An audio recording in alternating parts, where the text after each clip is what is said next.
Hi there, I'm Matt Donnelly of RotoBaller, and here are some tight ends that you need to fade in 2023. That's right, get your best Kobe out there, shimmy, shimmy, shake, hit that fadeaway on these tight ends here this season. Now, let's be honest, outside of Travis Kelce, the tight end position has been a fantasy fade for quite some time, and once Kelce retires, perhaps we should just fade this position altogether and maybe add a couple additional flex options here in your lineups. Anyway, I digress. Here we go. Now, before I start in on Evan Engram, let's not forget that he was the best fantasy option for this Jacksonville Jaguars passing attack down the stretch a season ago. But Trevor Lawrence, he has a new toy to play with in Calvin Ridley entering 2023. Engram is a victim of his own success. After the season he had in 2022, his ADP shot up to join the likes of Darren Waller and Dallas Goedert and ahead of Pat Freiermuth and David Njoku. And I really don't think that's fair to Evan Engram. Although he is coming off a career high in receptions with 73, yards with 766, and more importantly,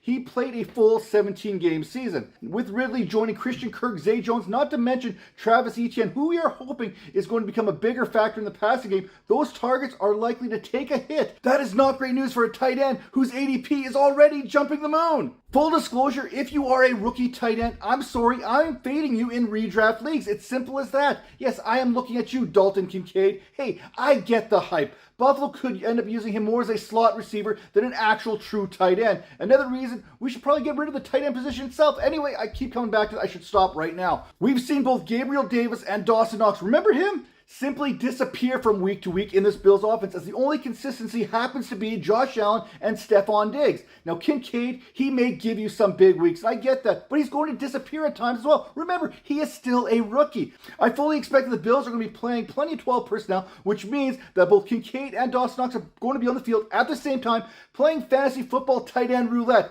Now, hashtag fade Kincaid, that's kind of catchy.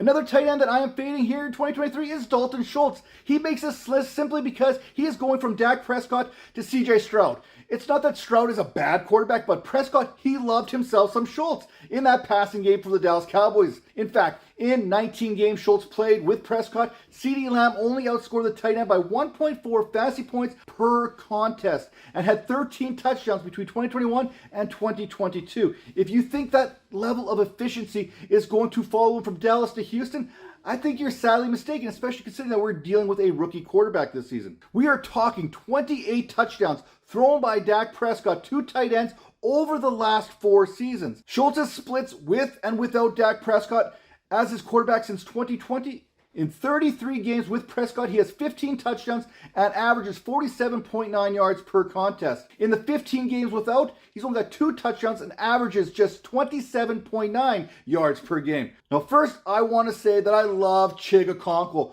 but unfortunately for 2023, he went from breakout to bust once the Titans signed DeAndre Hopkins, basically relegating him to the third option in a run-first attack. Luckily, his ADP negates some of the risks. Now, he was second in yards per route run last season, had the 5th highest QBR win target, and had a higher contested catch rate than the likes of Kelce, Andrews, and Kittle.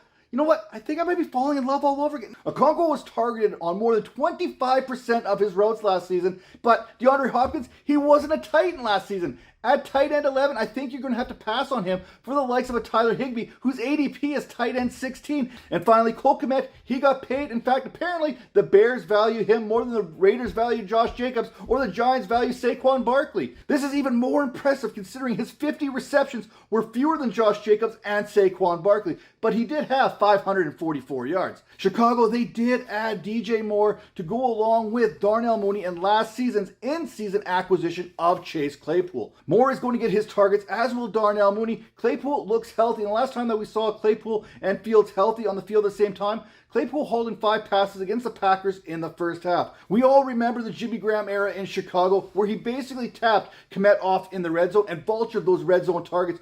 What do you think that Robert Tonyan is there for? So there you have it. Those are my tight ends that you have to fade. Evan Engram, Dalton Kincaid, Dalton Schultz, Chigoziem, and Cole Kmet. One last thing, don't forget to like and subscribe to our RotoBaller YouTube channel for lots of great analysis coming your way.